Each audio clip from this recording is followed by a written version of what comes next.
ధనం అంటే ఎవరికి ఇష్టం ఉండదండి. డబ్బు వద్దు అనేవారు ఉంటారా? డబ్బును ప్రేమించిన వారు ఉంటారా? ప్రపంచం మొత్తం డబ్బు మీదే నడుస్తుంది. మరి అటువంటి ధన సంపద మనకు కావాలంటే లక్ష్మీదేవి అనుగ్రహం మనకు కావాలి.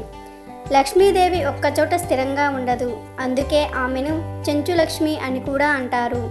కాబట్టి మనం లక్ష్మీదేవి అనుగ్రహం పొందాలి అంటే చిన్న చిన్న పద్ధతులు పాటించాలి. ఈ చిన్న చిన్న పద్ధతులు పాటించడం వల్ల లక్ష్మీదేవి అనుగ్రహం మనకు లభిస్తుంది. ఏనుగులతో పూర్ణ కిల్శాలతో అభిషేకం చేస్తూ ఉన్నటువంటి లక్ష్మీదేవి ఫోటో పూజ గదిలో ఉంచుకోవాలి. అమ్మవారికి లక్ష్మీ గణపతి అంటే చాలా ఇష్టం.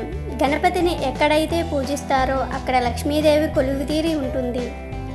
ఉదయం 6 గంటలలోపు ఎవరైతే ఇంటి ముందు ముగ్గు వేస్తారో వారి ఇంటిలో లక్ష్మీదేవి ఎల్లకాలం కొలువుతీరి ఉంటుంది.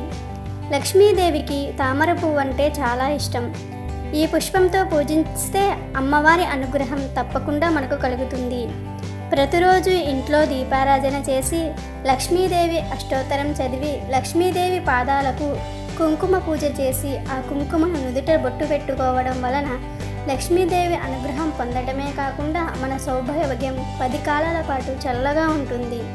శుక్రవారం, మంగళవారం ఇంటికి వచ్చిన ముత్తైదువులను లక్ష్మీదేవి స్వరూపంగా భావించి వారికి పసుపు కుంకుమ ఇచ్చి బొట్టు పెట్టి రైవికనో చీరనో మీ స్తోమతను బట్టి ఏదైతే సమర్పించుకోగలుగుతారో అలా చేయడం వలన లక్ష్మీ అనుగ్రహం మనకు కలుగుతుంది. సాయంత్రం సమయంలో ఎట్టి పరిస్థితుల్లోనూ నిద్రించకూడదు. ఎందుకంటే దరిద్ర దేవత ఇంటిలోనికి ప్రవేశిస్తుంది.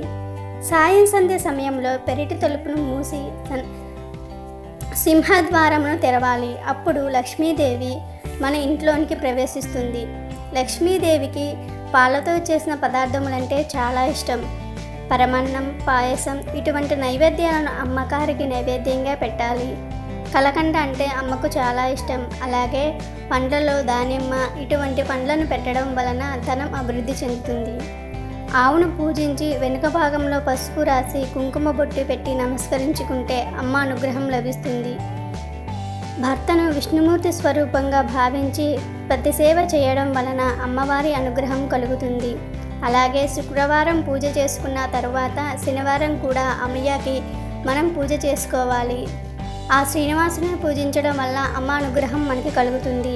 అలాగే దేవీ మంత్రం అష్టోత్తరం చదువుతూ ఓం శ్లీం హ్రీం క్లీం మహాలక్ష్మియే నమః ఈ స్తోత్రమును 108 సార్లు లేదా 21 సారి లేదా 11 సార్లు మీ వీలును బట్టి ఎన్నిసార్లు చదవగలిగితే అన్నిసార్లు చదువుకుంటూ ఈ చిన్న చిన్న పద్ధతులను పాటిస్తూ ఉంటే లక్ష్మీదేవి అనుగ్రహం తప్పకుండా మీకు కలుగుతుంది.